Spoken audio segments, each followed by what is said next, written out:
When I truly learned to let go and surrender all of my desires, all of my attachments, everything in my life changed for good. It was like my entire reality was flipped up on its head.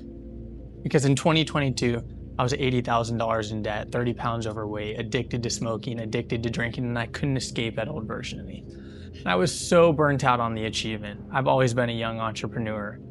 And I just couldn't climb any more rungs of the ladder because my soul was being consumed alive. And I just knew there had to be a better way to go about life. I knew there had to be a more efficient, more effortless, more engaged with the flow and natural divine intelligence that is guiding all things. And I can tell you on the other side of my journey that there is. I've sold all my stuff, moved to Mexico. I run a business I love on the internet, teaching people about inner peace, surrender, and letting go.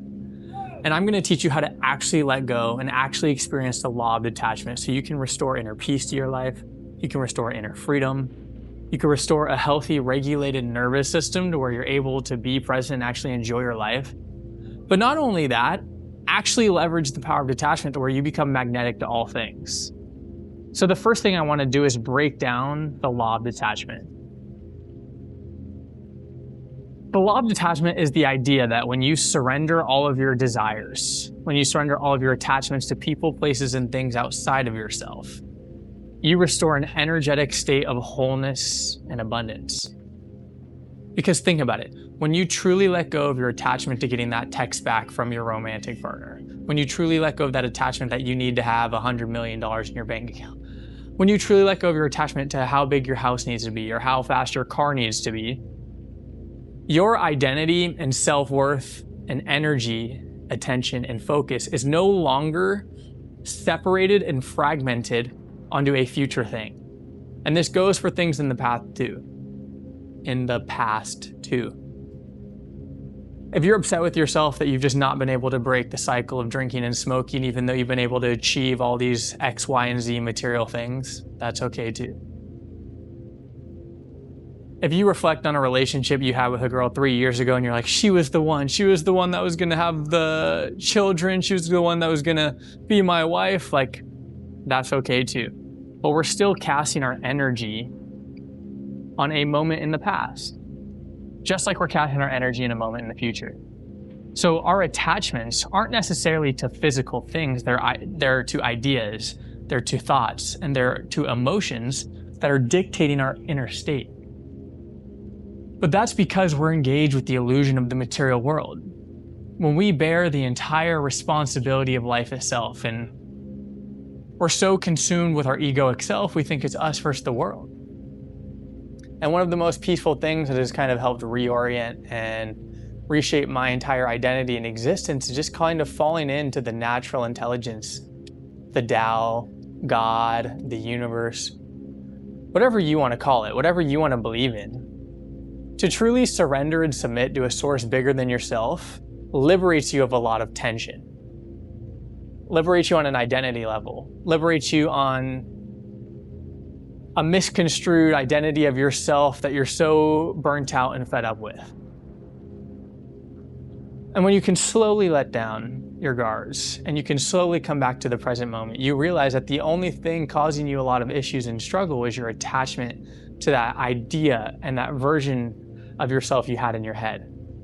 This is what they say in the Bible, when your mind will be renewed by focusing on heavenly things. Right? We're focusing on the wholeness in life. We're focusing on the oneness. We're focusing on the unity because we are no separate from life. And it's so easy to get caught up into the day-to-day things that we're sold, right? You need a bigger house. You need a faster car. You need more money. We lose sense of ourselves. We lose sight of ourselves. We're so disconnected from a natural, authentic, intuitive way of living that's literally bestowed upon us by a divine intelligence. Like your intuition, and to naturally make decisions in alignment with this inner peace and freedom you find when you're like detached of all things, is a state of wholeness. It's a state of oneness. Now think about how magnetic you come when you experience the state of wholeness, when you experience the state of oneness.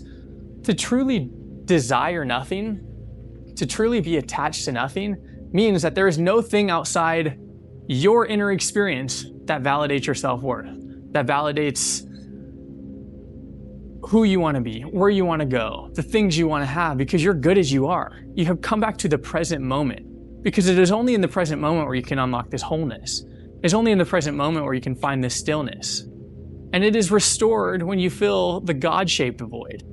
But the God-shaped void dissolves when we maintain a relationship between us and that divine source, because we are no different.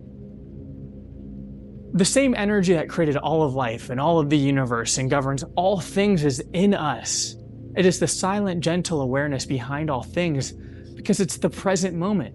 Like when you are truly present, I have literally no thoughts behind my head right now.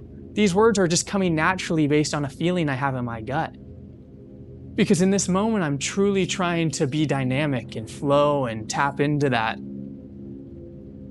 sense of stillness, that sense of wonder, that sense of trust that all things are working out in my favor and that I'm really making the decisions I need to make in order to live in alignment with this highest calling, this highest self.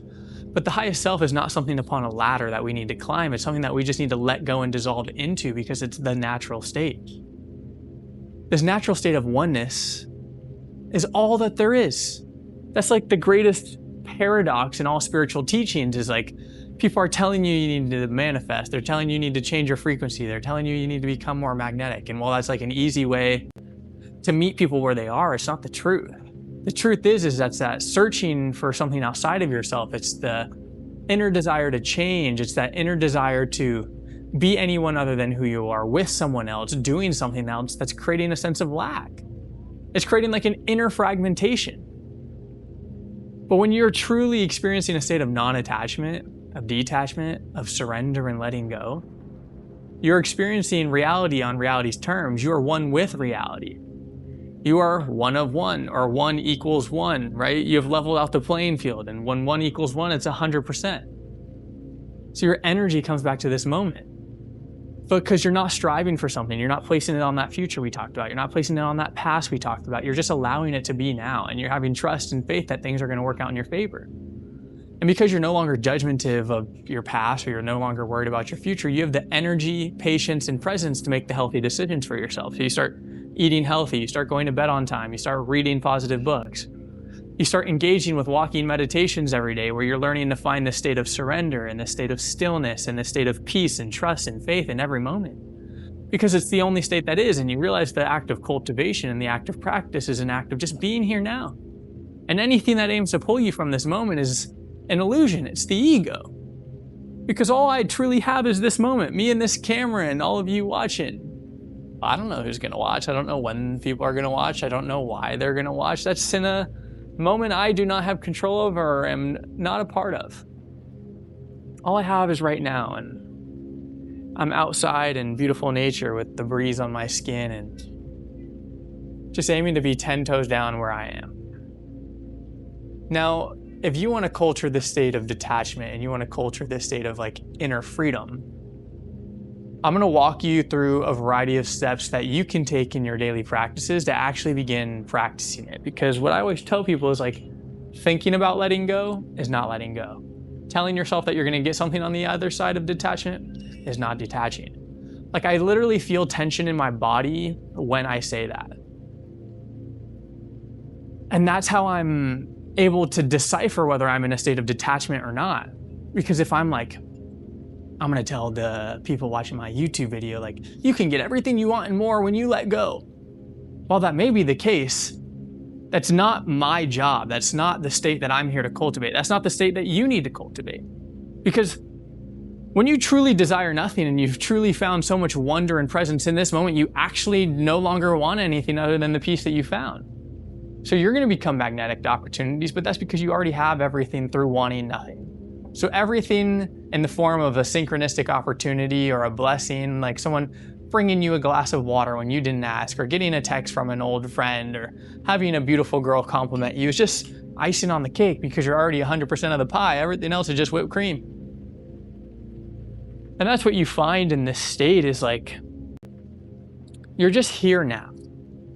And there's a quote from a Vedic monk, and he says, when I tell you to meditate on the self, I'm not telling you to think about the self, I'm telling you to be the self. And that's the state of oneness that I'm describing. Because when you let go of your ego, when you let go of your mind, thoughts, emotions, and attachments to people, places, and things outside of yourself, you're literally just here right now. Like, think about those moments you just look around and you're like, you've dissolved into the oneness of the moment, where you're just here with the trees and you're here with the sun on your skin, and you're not conceptualizing this ego or version of yourself that needs to be in the future or has to worry about something in the past. Like, that's the state we're describing. And in order to get there, you need to become aware of the fact that your thoughts and emotions are literally just signals in your body. And because we attach to them, we like live them out as these mind movies in our head, or we believe them to be our identity, or we validate them in our reality, right? So your first goal is to step into a state of observation. And this state of observation is just presence. It's not labeling things, it's not judging things, it's not trying to change the moment, it's just becoming aware of what is. So this is something you achieve through a state of meditation, right? It's easier to enter that state of stillness and nothingness and darkness when you actually just sit down and meditate like the monks. That's like the easiest place you're gonna be able to cultivate this state. Because when you sit down into literal nothingness, the darkness, the silence, you're gonna feel these emotions in your body trying to get you to take action and do something. And that's the thing that you experience in everyday life in the form of triggers, in the form of lack, in the form of scarcity, in the form of bad habits. It's all that inability to sit with that uncomfortable nature of being present. Like, that just sounds so crazy to say, that we've come to a place in society where it's hard to be present. But when you learn to become present, all the magic's happening in this moment. So you're the only one that's 10 toes down, able to be here now and use your energy and engage with the people around you and give your love and experience the abundance that already is. When you sit down into the meditation, you want to become aware of your thoughts. You want to notice how you sit down for those first 15 seconds and you're just stepping into the void, into the nothingness. And then this thought comes up and you're like, I got to respond to that email. I got to pack the kids' lunches. I got to make an extra $1,500 to pay for our son's dental bill, right? But that is your mind and your emotions trying to pull you out of this present moment, because those are things that aren't happening in your state of meditation. So what you actually need to do is learn to regulate that inner state. If that anxiety comes up, deep breath in and out, just let it go. If the thought comes up, just observe it and realize it's a train that's leaving the station that you do not need to hop on. And when you can truly master this skill, you start to do it in everyday life. You start to realize that your thoughts, emotions, the people you come across in work, the places you go, the things you desire are all impulses just like that. Because your normal state is this present. It's like very natural to be here once you just tap back into it. Like, everyone's tapped back into it. They've had that experience with the best version of themselves where they're just here and now and they're doing all the things they want to do, but they're still kind of engaged with the matrix of the material world instead of just realizing it's all about like cultivating this inner state of oneness. Like oneness, like just being present. Like, when you are present and you are not running from the moment and you're okay with things are, like, you're whole. You are one with life, one with God, and one with reality. And from that place, you have the energy to make the decisions you want to make. And also, because you're already in such a state of wholeness and you have such a state of inner peace and freedom, you're not going to say yes to things that make you feel anxious. You're not going to say yes to things that disrespect yourself. You're not going to say yes to things out of just a pure illusory desire. Like, for me, I will not date a girl just because I do not have a girlfriend. I will not engage in romantic settings just because I think I need to, or I want to like validate my ego. Like, I do not care. Because I've realized like the power of maintaining this inner state has done so much for my life in other areas. I'm not going to sacrifice that for short-term things.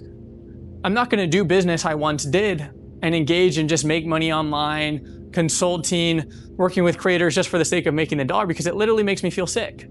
So why would I do that? Like, why would I do any other thing than what cultivates the inner state? And when you do this, you start to build this identity anchored in your relationship with the divine states, because you realize like, oh my God, I am good as I am. I am forgiven in the now. Like, everything is perfect as it is. And anything that pulls me from that state is like not worth my attention. So just take a deep breath, let go, surrender. Like, I don't want to sell you guys a dream. This is just the truth. And I'm going to start posting just a bunch of videos because I started a new Instagram page, and all I do is talk about letting go and detachment and surrender, and people are really resonating with it. So I'm like, well, why don't I just start spamming on YouTube? So if you like hanging out with me, you like watching these videos, and you get anything from them, make sure to drop a like, subscribe, and I'll see you in the next one. I got nothing but love and peace for you. We out.